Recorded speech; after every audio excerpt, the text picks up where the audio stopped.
Hey YouTube, it's your girl Yona Marie, and today I want to talk about how to get a music sponsorship. Yona Marie Music, create with me.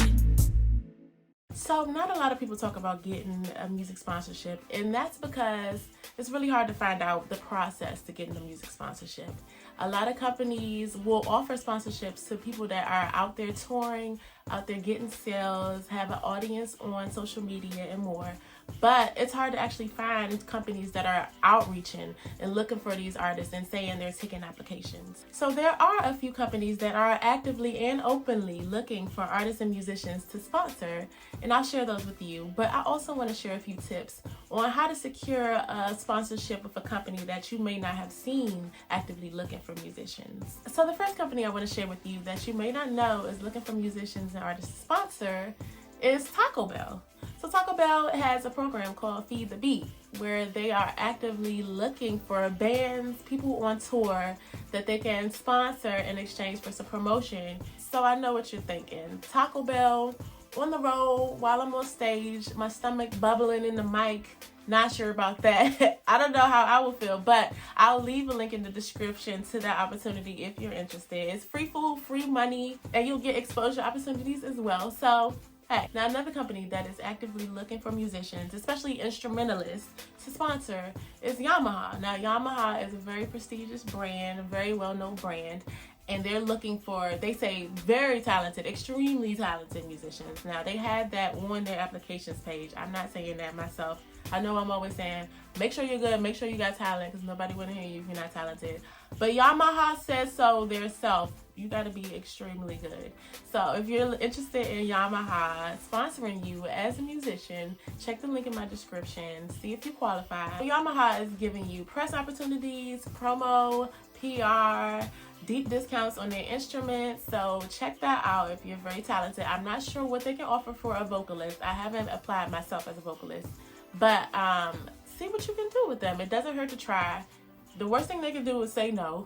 So if you're especially a teacher, somebody working with kids, somebody that's working with a lot of other people that need instruments, you would definitely want to check out a partnership, sponsorship with YAMAHA. So a couple of companies I found that are doing sponsorships / partnerships that are looking for musicians. One is Music and Spirits. They're looking for people that make music in the Americana type of world. So if you're making blues, country, folk, bluegrass, they're looking for people to sponsor, especially if you're touring, if you have an audience already. So especially if you're in like the Virginia area, of course in the US, you might want to check out the link I have to them in my description as well. Another company that's looking for musicians and artists to sponsor is a clothing company called Thread Society. And they're looking for artists, bands that have a lot going on with their merch process. They can give you deep discounts, PR, promotion in exchange for getting their brand out as well. So check them out, see what they can offer you. It doesn't hurt to ask. The main thing I want to say about getting a sponsorship is it doesn't hurt to ask. It doesn't hurt to reach out.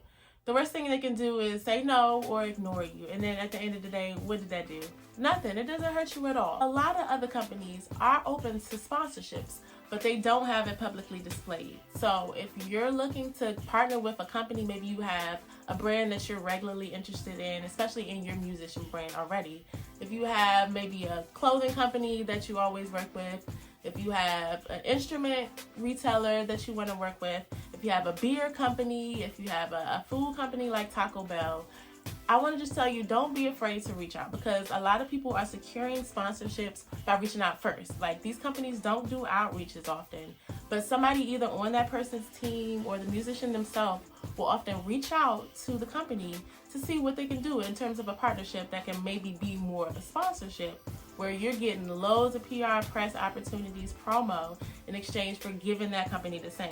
You do want to build this relationship off of something that could be a mutual benefit. So if you're a new musician or artist, you don't really have an audience yet, you're not touring yet, you don't have a big social media following yet, you haven't gotten many sales yet, then this might be an opportunity you want to think about for the future, but build your audience first. Because the main thing that gets you success in the sponsorship and partnership world is having something to offer these companies. So see what companies will fit your brand as a musician. You don't want to reach out to a random company that has no link to what you're doing. It doesn't fit your brand. You don't fit their brand. You guys don't have an audience that actually will match well.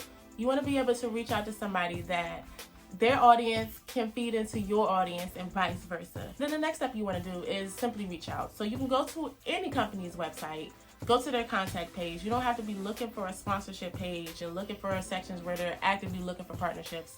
A lot of times companies just have a contact us. They might have a page that's like advertising. Just see where you can reach out to them in a very professional manner, of course, and say, hey, this is what I have, this is what I'm interested in. So you want to be able to highlight key metrics.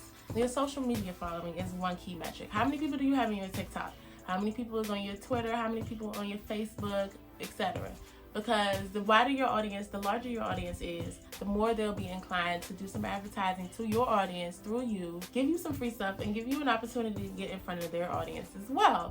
So you want to be able to say, I got all of these people, I have all these people that I can put your brand in front of while I'm promoting myself through you as well. So make sure you have those numbers. Make sure your numbers are high. Make sure your numbers aren't fake. Don't come to a company with some bought Twitter followers, bought Instagram followers. Like, yeah, I got all of this. They can go to your page easily, see that you have like fake engagement or little engagement. That's not going to do well for you in the long run. So the second metric you want to think about is your audience when you're touring. Like, how many people are in the audience when you're doing shows? How many shows are you doing? How many ticket sales are you getting? Because the higher the numbers are there, the more they'll be likely to invest something into your audience, especially if it's a company like YAMAHA. I know they mentioned on their sponsorship page that they're looking forward to you giving them a shout out every time you perform, and in exchange they're giving you free press and so on. So how many people are in your audience? Again, if your audience isn't big, if you're performing for your friends and family only, if you're performing for small groups of people, if you're doing open mics and it really isn't your audience, it isn't from your ticket sales, it might not be the metric you want to put down. Another metric you want to think of is an email list. Now, a lot of artists and musicians are not building email lists like I wish they were. Email lists seem dated. It seems like nobody's opening their email. Everybody's talking about social media marketing and getting banner ads and blah, blah, blah. But email marketing is one of the big boys in advertising till this day. So if you're an artist, a musician, a band that has an email list, has over 1,000 subscribers that really pay attention to the emails you blast out, you want to include that metric in your message when you're trying to get a sponsorship or a partnership. Now, if you don't have an email list, and especially if you don't have an email list and you actually do have an audience, you're getting sales, you're on tour, you have a social media following, please get you an email list. Like, email lists do wonders for people in many niches, like not just the music niche. If you're selling anything, if you're promoting anything, if you're advertising anything on the internet, an email list is a beautiful way to go. Beautiful way to get traffic to your new releases when they happen with email lists. But I'll talk more about email lists in a different video. You also want to mention the metric of your sales stats. How many people are buying your music? How many people are buying your t-shirts, your merch? Like, the people that you're interested in getting a sponsorship from will love to see big numbers on that, because that means you have a very loyal fan base that they can really tap into when they're getting exposure. So other key metrics do heavily depend on what you're doing. For example, if you're a teacher or educator, you might have a very prestigious teaching history. You may have written books and you want to include the sales on your publications. It's like so many things that you can consider showing off to this company to show them, hey, you may want to partner with me because I can bring you something. Like, at the end of the day, getting a sponsorship is a two-way street. If you see, very huge celebrities these days, you see Sweetie or McDonald's advertisements, why do you think she's able to get that? And why do you think McDonald's isn't openly advertising that for everybody? It's because her people reached out. Her people have leverage. She has an audience.